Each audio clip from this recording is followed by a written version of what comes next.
but strong, like Luisa from Encanto. So that is the goal of what I'm trying to do. You know what? I'm just going to keep going because this is already going to be a two-parter anyways. So we'll just do 38 minutes and make sure it's not going to go past 2 parts. So that is what I'm doing as far as, you know,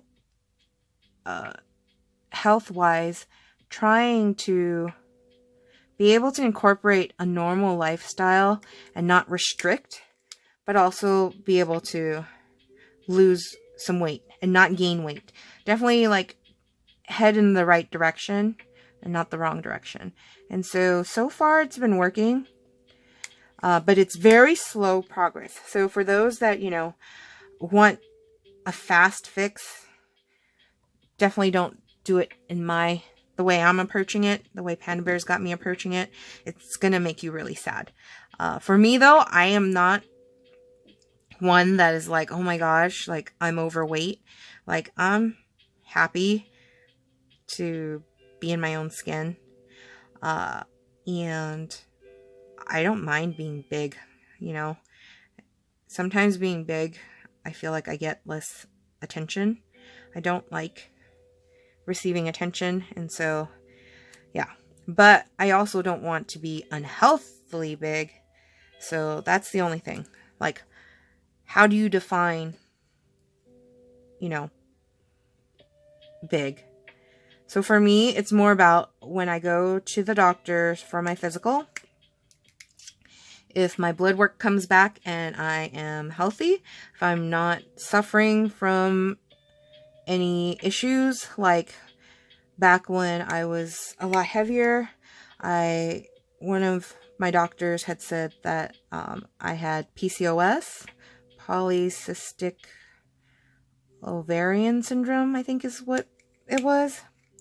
And I was just like, what? Like, huh? Like, how did that happen? So now, you know, when I go do my blood work, yes, I am still body mass and weight is not ideal for someone of my height. I'm 5'7.25", for those that don't know. But what was I saying? Overall, my blood work looks good. So, and I'm able to still do our little wogs. Wogs are walking and jogging in our neighborhood. One of my favorite comedians, Cristela Alonzo, had coined that term, wog, and I love using it. I love wogging. But yeah. So as long as I'm healthy, I can lift my fair share of weights. I can, you know, go up the stairs without feeling winded for very long. I can, you know, basically be Luisa is what, you know, I want to be. And so far, so good. So, yeah. Plus, Panda Bear loves me just as I am. He just wants to make sure that I'm healthy and that I live past 50. I know that sounds really morbid and bizarre, but when I was growing up, I was really attached to my mom, like super duper attached to my mom. Where I even told her, Mom, when you die, I'm probably going to die shortly after you. Like, I can't imagine living my life without you. Which is really, like, sad because a lot of people don't even have their moms anymore. And so it's like, I get it. Like, life does go on and stuff like that. But, you know, when you're young, it's like, you think in really extreme ways. Or at least I thought in really extreme ways. And so I was thinking about it because my mom had me when she was about 30, give or take a couple months. And I thought about it and I was like thinking like, okay, based on statistics of age, how long is my mom likely to live? And right now she is see, what year are we in? We're in 2023. So she's going to be 72. So, you know, not a spring chicken, but she can still, like, she can still hang. I'll tell you that. She is a tough woman, super strong, tiny woman. She is barely 5'1", I think. But yeah, so I thought about it and I was like, oh, if my mom passes, I'll probably pass with her, which sounds insane. And, you know, when Panda Bear and I started dating, I told him, like, you know, I have this thought that I'm not going to be living past age 50. And he's like, that's insane. But when my weight had gotten up to almost 300 pounds, he's like, are you trying to, like, you know, trying to, like, get to that point where you don't live past age 50? Because if you don't do something now, like, you're gonna fulfill on that prophecy you had. So anyways, I don't remember why I was talking about that, but with what we're doing as far as trying to follow the teachings of Dr. Ray Peat, may he rest in peace, trying to extend my life to, you know, much longer than age 50. And I know life is not guaranteed. So, but, you know, at least we're doing something about it. So that is what I'm up for right now, is to work on making sure I stay healthy. And so far, so good. But yeah, would really love the energy of a 6-year-old or 5-year-old. Like, how the heck do they wake up so super early in the morning and, like, have all this energy, and it's like, play, play, play, play, play. Like, my goodness. Like, wow. Anyways. Yeah. It was to the point where we had brought my dog, Buddha, so that Panda Bear could have Buddha with him when he was babysitting the kids, while his sister and I went to have some quality time out with the gals. And Buddha was like, this is too much. Like, he was like trying to sleep like half the time he's there, because Buddha is not a spring chicken either. Buddha, he is 14 years old and not getting any younger, but he still has puppy mentality for a lot of things, but he is showing his age. So, you know, he can't jump up on the bed or couch and stuff on his own anymore. He needs a little bit of assistance, but otherwise, you know, he is pretty active still for a dog his age. Whenever he gets groomed, the groomers are like in awe that he is as old as he is. So 14. He is my baby. And when he was over at the house, when I wasn't there, he chose Amaryllis to be his cuddle buddy. She's the 6-year-old. She has definitely gotten a lot less, like, stressed, which is great. When she had first met Buddha, she was very, like, high-strung, and Buddha was not very happy being around her. And now, you know, he chooses her out of everybody else when his mama's not at the house. So, yeah, it was really cute. It was really cute getting updates from Uncle Panda when we were getting our nails done and stuff like that, because just cute little photos of, you know, what was going on at the house while we weren't there. And, you know, those moments are so priceless. Like,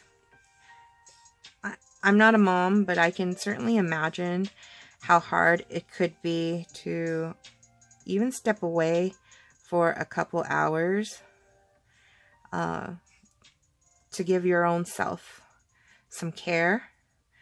And so I was glad that Panda Bear was able to send me and his sister updates on what was happening at the house while we were getting our manis. So yeah. Anywho, what am I doing? Yellow. Yeah, I think I cut way too many yellows. Ha! Oh well, that's okay. It is what it is. But yeah. Oh, so here's something. For those that use Color Street already, you guys that have used Color Street, clear nail art overlays, question for you guys, because this was really bizarre.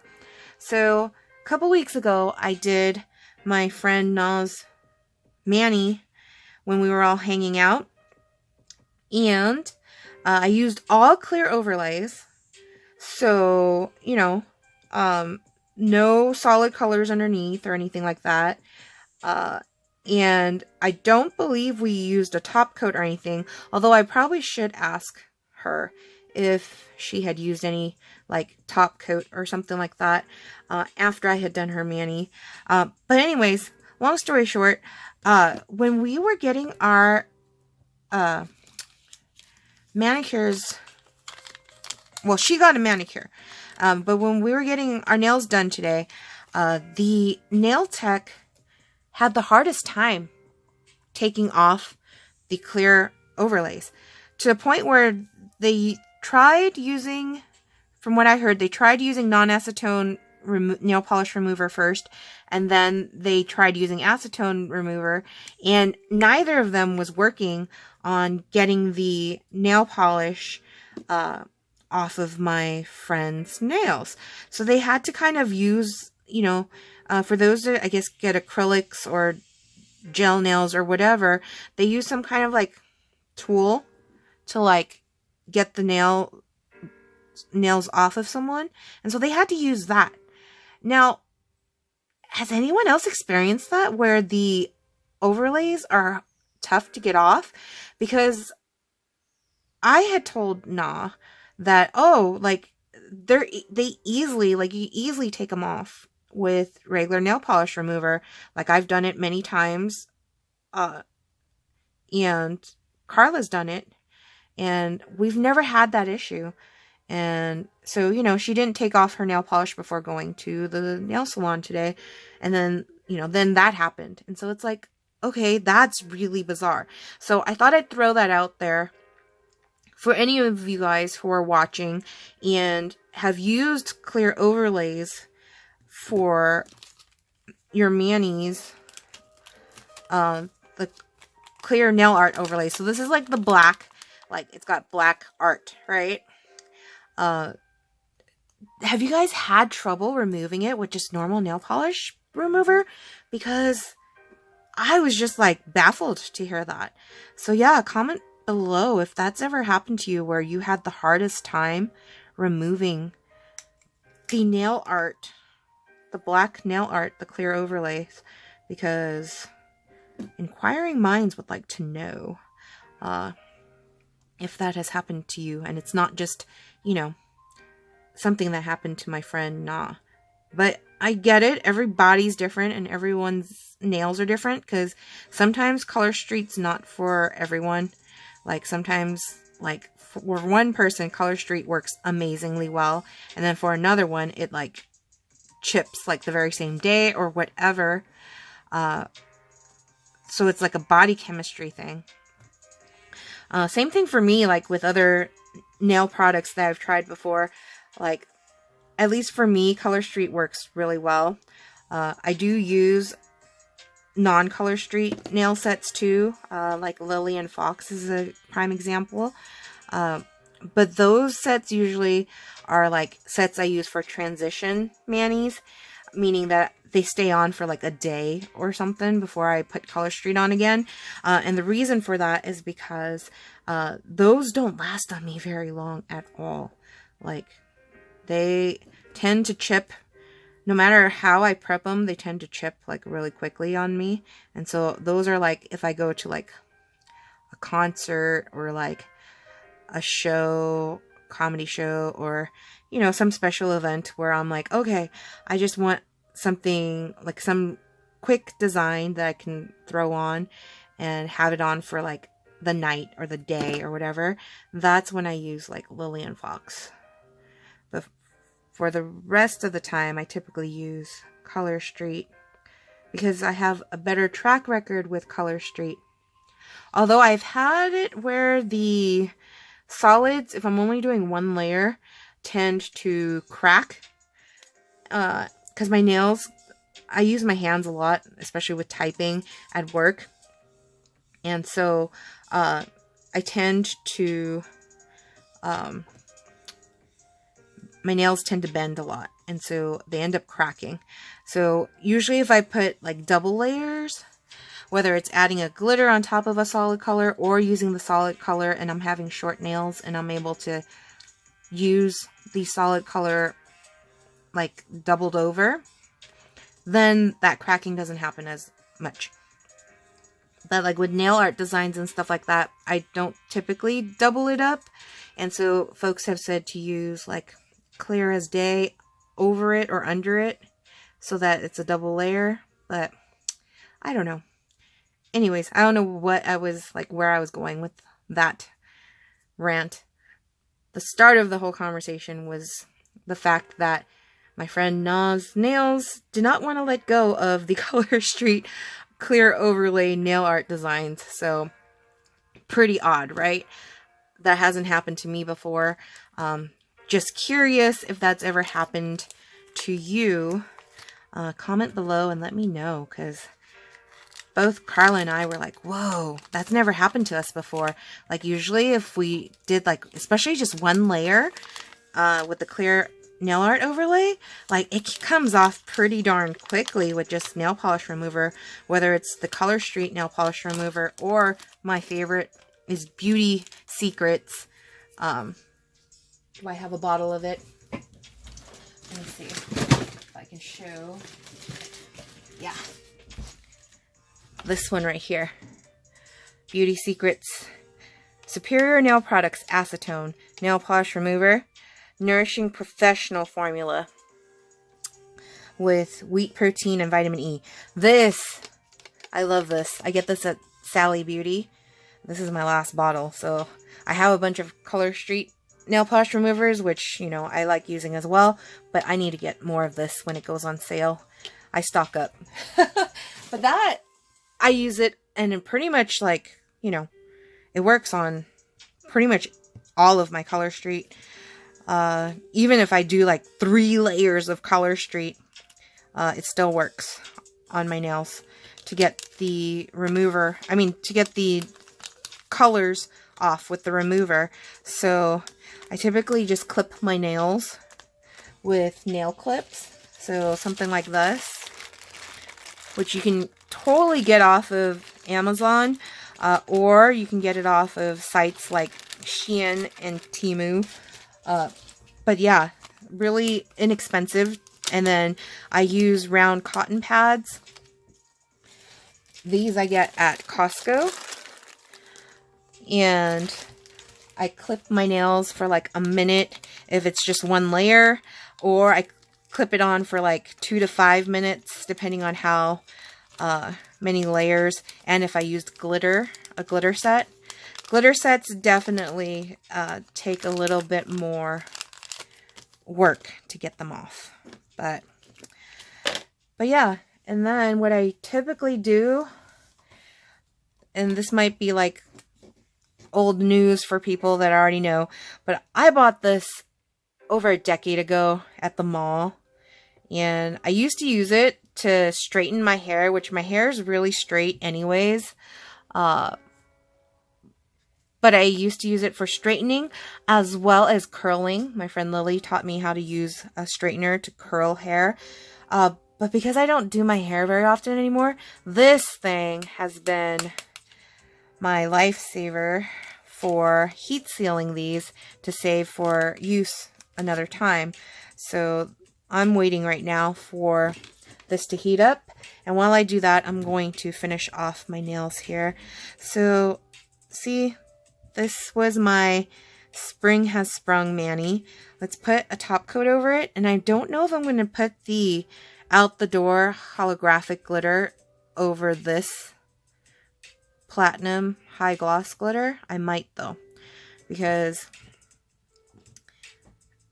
I might want just a little bit more sparkle on top of this. But yeah, this is what I envisioned. And I thought about, like, maybe I should lay down a little bit of Queen of Green or some kind of green using craft scissors to cut like jaggedy, like little kind of like grass blades. I was thinking of doing underneath the tulips, but then I was, like I said, sick and tired of green, having worn it all week, and so I decided against it. I'd rather just have like the Easter colors for spring. So I don't know, what do you guys think? Would you do something like this? I wanted to do something different because I was looking through Pinterest for ideas, and then I asked Panda Bear, hey, when you hear the word spring has sprung, what colors come to mind? And he was like, sky blue and oranges. I'm like, oranges? So orange is not typically a color I gravitate towards very much. So I was like, okay, well, I get the sky blue part, but I was like, not gonna do orange. Orange I save for Halloween. So, you know, then I thought about, oh, pastel-y Easter egg colors, and kept going back to tulips. I mean, I don't know why, but something about tulips makes me think of spring. Alright, so my flat iron should be ready to heat seal now. And you just kind of put it over for like a couple of seconds. Not even that long. And then you want to try to get the air out of the package as best as possible when you're doing this. So that they don't dry up. Because air is going to cause the strips to dry out. I think that's also why a lot of people, they prefer to stick it in their freezers. But if you saw my freezer at home, you'd be like, ew, I'm not sticking that in there. I know for my sister-in-law, Carla, we stuck her leftovers in the freezer, though.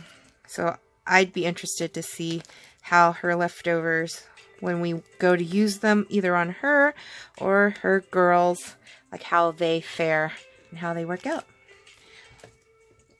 I don't know. What do you think? Should I add another holographic layer on top of that so that the tulips have a little bit of shine?